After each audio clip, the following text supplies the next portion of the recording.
watching Cybersecurity Inside, a videocast where you can discover what you need to know about cybersecurity. Hi, I'm Camille Morhardt, and welcome to this episode of Cybersecurity Inside. Today, I'm going to speak with two professors who just won Intel Security's Academic Leadership Award. I have with me Ahmad-Reza Sadeghi, who is a professor at TU Darmstadt in Germany. He's actually joining us from Germany. Thank you. Hi, and thank you for having me. And I also have Professor JV Rajendran. You are assistant professor at Texas A&M, so you are dialing in from Texas, correct? Yes, Kamal. Thanks for having me here. We are going to talk about capture the flag, what that means, especially when it comes to hardware security. Both professors are steeped in hardware security knowledge and research. And we're also going to get into a little bit about what they do in their labs. So welcome to this episode. Happy to have them here with me. I'd like to kick it off in the spirit of what that means by asking the professors to define what is capture the flag in the digital realm. Please define it for us briefly. Just like the physical world where you'll be running around picking up as many flags as possible and trying to outscore the opponents or other competitors, is the same thing in the digital world, except here you are dealing with a technical problem. And the technical problem, when you solve it, you get the digital flag, which you will report to the judges and you claim your points. And in our hardware event, the technical problem is finding a bug or trying to come up with an exploit/attack that leverages this bug to do a meaningful attack. Basically, you insert vulnerabilities known to you into the hardware, or you replicate vulnerabilities on purpose into the hardware, and then you set people loose and they get to go look for it and look for either a hole or some kind of a potential exploit that somebody could capitalize on later. And those essentially are the flags when they find those issues. In this case, we are inspired by real-world attacks in the past. That's, for example, some researchers in industry, academia, they found out certain vulnerabilities in your computer CPU, for example, or in SoC in general, in your hardware, and then they just misuse that vulnerability to get control over your platform, your computing platform, to do harm to your system, whatever, or maybe to steal your secrets. So these are very complex designs. We're talking about SoC designs. So I'm wondering, if you don't have a capture the flag event, how are you training people to look for these kinds of things? And I have been in the hardware security field in the last 10 years. And one of the things that we kept hearing about is hardware security bugs. And when I became an assistant professor, I wanted to have another research topic to focus on, just supply chain security. But when I was looking for, hey, are there examples of hardware security bugs so that I can research upon what techniques I can develop as well as train students, there were not many publicly available hardware security bugs. They were all high-level descriptions, but there is nothing like, hey, here is a hardware design. Now you see this lines of code, you see this mistake is happening, and this is what a hardware security bug looks like. So we were looking for real world examples of these hardware vulnerabilities, especially on the Verilog and VHDL codes, but we were not able to find. Yes, there were high level descriptions, but what does it actually look like in hardware? We never had the answer. So that's when I remember 2017 design automation conference, when I was chatting with Ahmad, Jason Fong from Intel. He came to us and said like, hey, I want to have a discussion with you. He was pitching this idea of running the capture the flag competitions where he provides buggy Verilog code and asks students to find the bugs in the code and start exploiting them.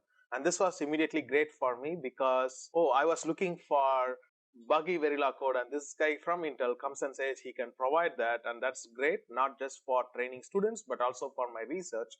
So that's how I got attracted to this line of work.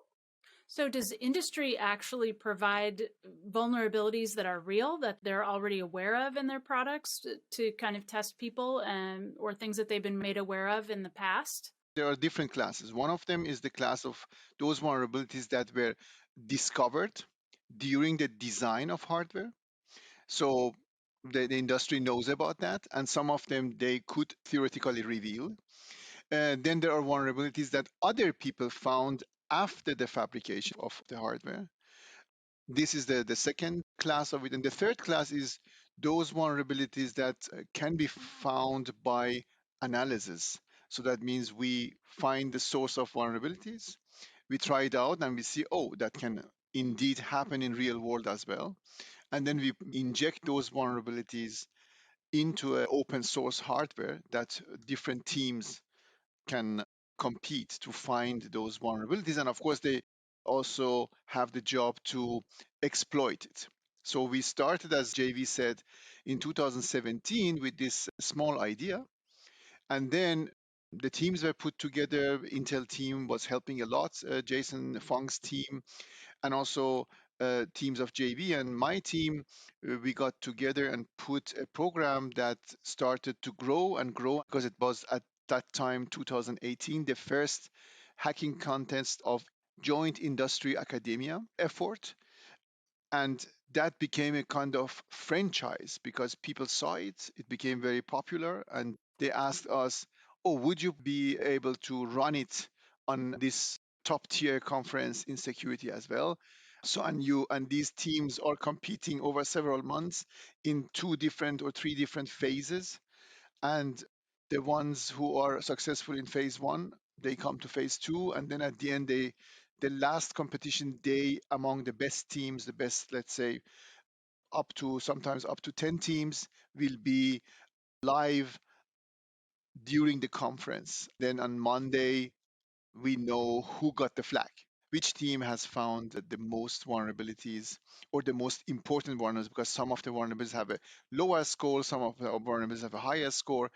And this is the principle of how it works. What kind of tools or resources do the teams have available to them? Are they using servers or some kind of scanners? And how are they getting access to these tests? Initially, we provided the Verilog VHDL code base of the entire SOC design. These designs are done in such a way so that you can simulate them using many electronic design automation tools. You can synthesize them, and then you can even upload them onto an FPGA. But just for the first time at Usenix Security, what we did is we also gave them instances on AWS Cloud with these designs in place so that they can actually analyze these buggy designs, exploit the bugs on the AWS Cloud. Which makes it much, I would say, much cooler, because now you have a cloud where teams are connected and then compete on the cloud with each other. And you can inject anything that you want into the cloud. So you don't have to send it to different teams, and became very enhanced. Because usually these files are like 10 gigabytes, and especially when you want to run the competition over online for 48 hours, trust me, with poor internet connections across the globe, the competition may be over before the design gets downloaded. What is very interesting is, and I always make that as a standard example, is that the teams who are participating, they are either from academia or industrial teams, or they are a combination of both. These teams use the most unconventional methods to approach the problem. It's like find Waldo. You just give them a complex system and say, find Waldo. And finding the Waldo is not always very easy. You need technical background, and some of them don't have it, but they gain it through the length of this competition. And that's a problem when it comes to pandemic.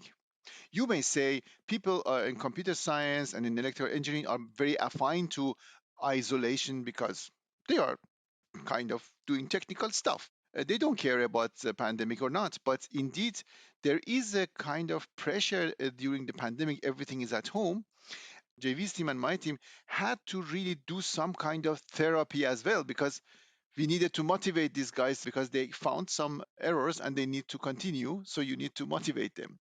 That was an interesting, eye opening aspect of the competition during the pandemic, because it's not only one day, it's several months, and that makes it more difficult. Still, many teams participated, and sometimes they find even errors and vulnerabilities that we didn't inject into the secretary or in code that we send them. That's also the most important part of it. New vulnerabilities that teams find, and they also surprise the Intel engineers. Okay, so I was just going to ask that. Are you guys ever like, wow, they found Fred instead of Waldo? We weren't expecting that. That's the beauty of human mind. You can run a lot of artificial intelligence, but nobody has this fast, flashy idea that comes to human brain, and then they follow that path, and it comes to Fred instead of Waldo. Yeah, and sometimes Fred is much, much, much bigger than Waldo. So it's And through these events, we were able to find native, what we call as native bugs, that the bugs that we did not inject, but the bugs that were originally present in the actual design were found by our participants. And some of the most interesting bugs, they were able to find within this 48-hour time period of getting the design. As responsible disclosure, we let the developers know and they were able to fix it. So I think this is the advantage you were talking about. What is the advantage for industry and also for academia? Academia get more insights through working with industry. They understand many practical problems that exist in industry, and they may not know about it because most of these things are secrets, trade secrets. And from industry point of view, they see really kind of beautiful minds of people and how they find problems that may cost millions or billions of dollars when you produce hardware. Because without hardware, we will not have any IT system. For years, the folklore believed that hardware is trusted and only software can be buggy. But now we know that hardware is under attack. And if hardware is compromised, many systems will be compromised. Systems that are safety critical, systems that are critical in any different sense when they are deployed in critical infrastructure. So these kind of competitions are important as one aspect of many other aspects that you need for hardware security. So do you set up these competitions or structure the vulnerabilities differently depending on what like market segment that you're doing the training? So for example, would you set it up differently if you were leading a capture the flag for critical infrastructure, say, versus farming or banking or medicine? Or is it all the same because it doesn't matter because you're taking general purpose compute that you're then applying in multiple different markets? In general, no, because it is the special purpose hardware. It is a general purpose hardware, and that's the most interesting part of it. Many systems have this SOC. For example, Intel processors or ARM processors or any other processors. These attacks concern all of this hardware. And the most important aspect of these attacks is that we call them cross-layer attacks because these are attacks that are launched from a malicious software by exploiting a hardware vulnerability. It is not an attack that you use hardware device to touch a device. You can do it remotely if you know about the hardware vulnerability. And that is the danger and the cruciality and the severity of this kind of that we are trying to find or let them find by others and see how they approach, what tools they use, what kind of processes they have when they think about how to find these attacks.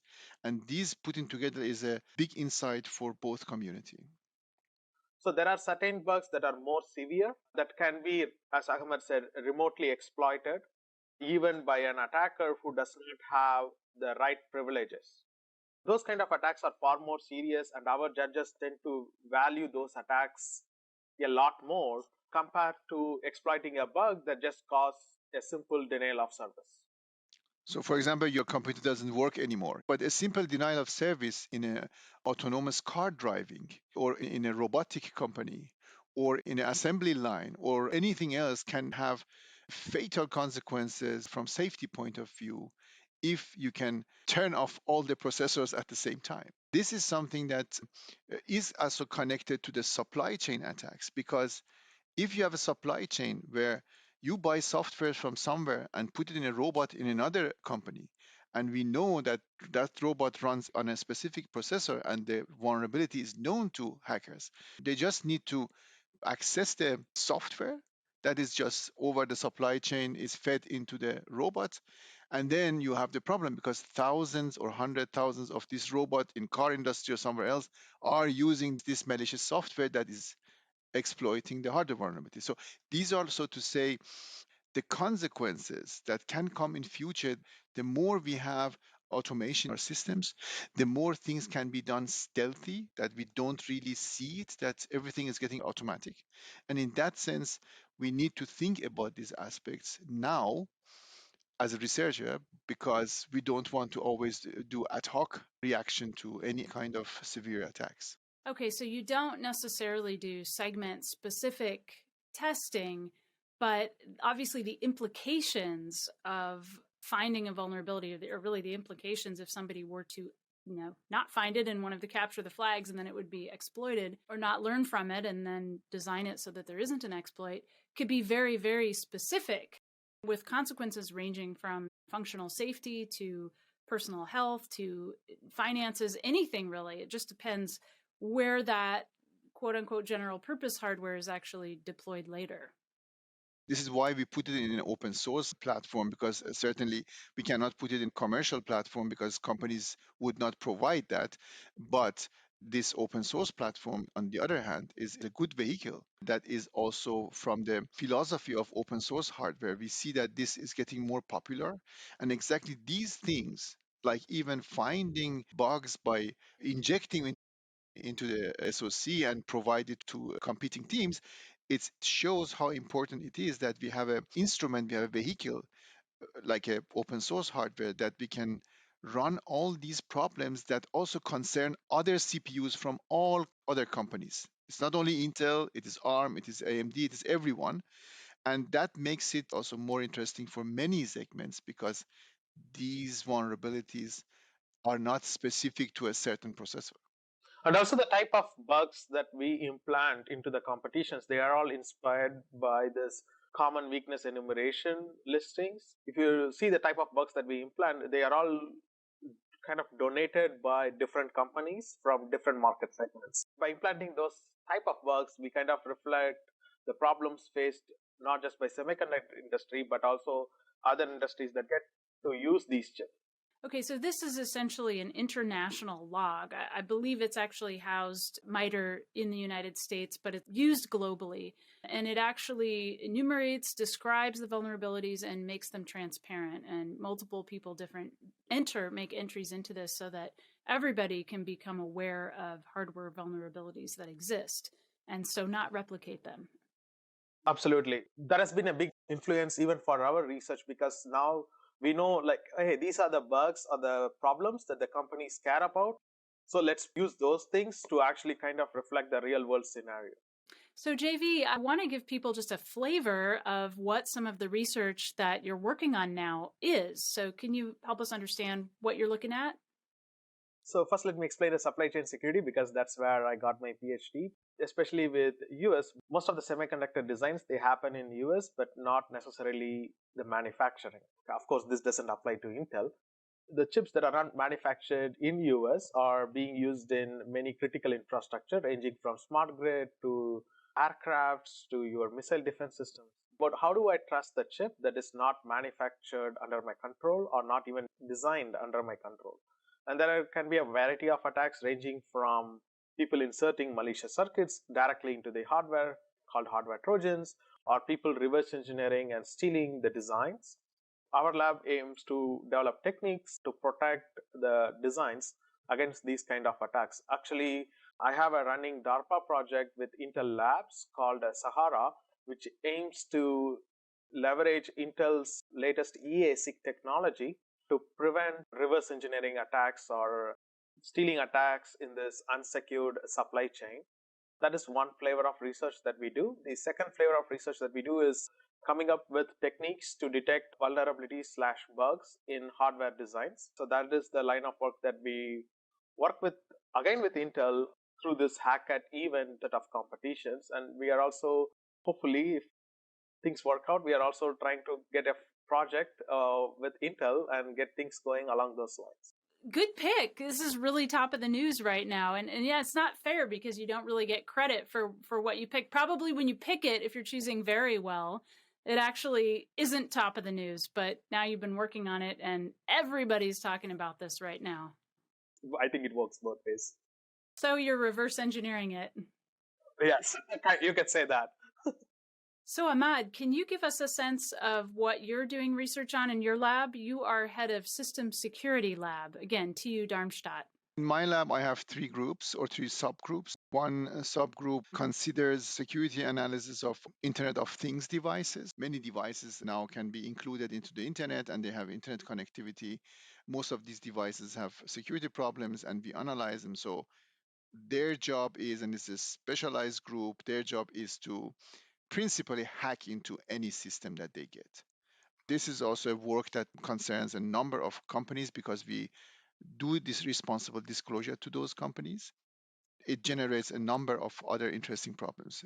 Wait, can I ask you a question about that? Is your team mostly focused on looking at what I would refer to as legacy or brownfield devices that were deployed possibly many years ago and are now becoming connected? Or are you guys looking at new devices, maybe even more specifically consumer-oriented devices that are coming out of the gate already with the intention of being connected? We do a kind of market research. If this device exceeds a certain popularity, that means more people are using it. We buy this device and we hack into it. Or we extend this device with our ideas and make in such a way that this device, for example, connects to other devices, infect other devices. Are concentrated on devices that are really, each new device is coming to the as an IoT device to the market, from IP camera to tracking device to fitness tracker.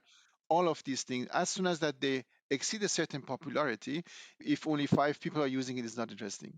And then we do a security analysis for that. But this means also that we sometimes need to do security analysis for processors that could be for small devices. But then if we have an interesting question, then we can also look into the processors that are in the PCs or in servers or whatever. So that means it amplifies the research. Starts with IoT and goes to this direction and the other direction. Okay, so you're looking at two aspects. You're looking at, first, is it hackable itself, or it could be used actually to remove information from other devices that it's connected to in your environment. We can use voice assistants, for example, with a malicious skill, which is a kind of app for voice assistants, and connect it to another device and do amazing things with it that not all of them can be published, but those that we can talk about, we can, of course, demonstrate and how you can do this. The fitness tracker, all your data, because people compete when they have these fitness trackers, and to see who is consuming more calorie, who does this, who has a better heart rate. And these things are privacy sensitive.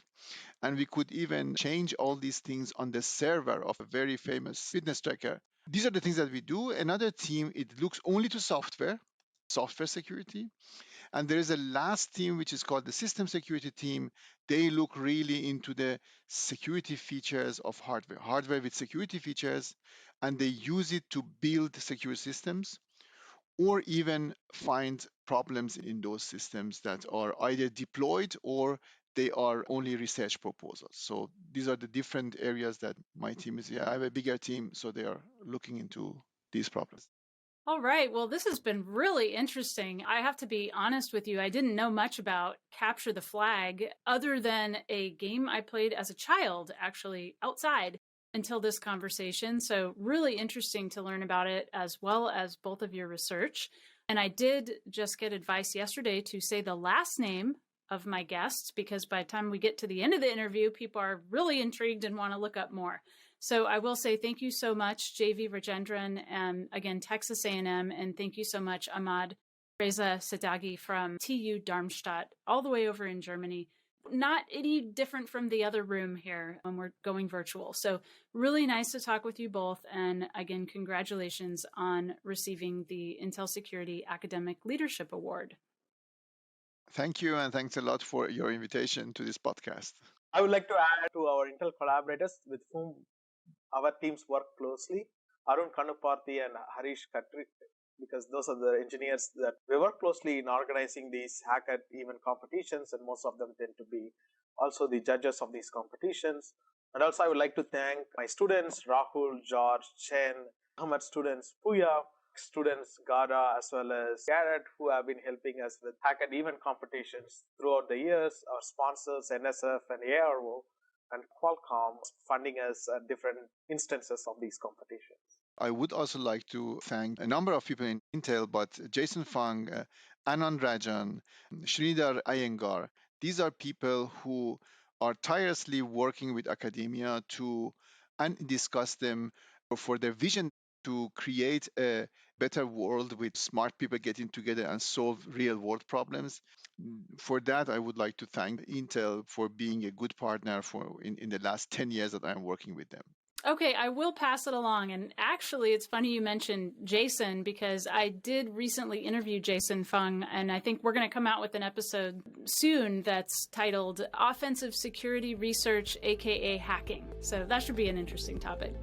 Thanks for joining us for Cybersecurity Inside. You can follow us here on YouTube or wherever you get your audio podcasts. The views and opinions expressed are those of the guests and author and do not necessarily reflect the official policy or position of Intel Corporation.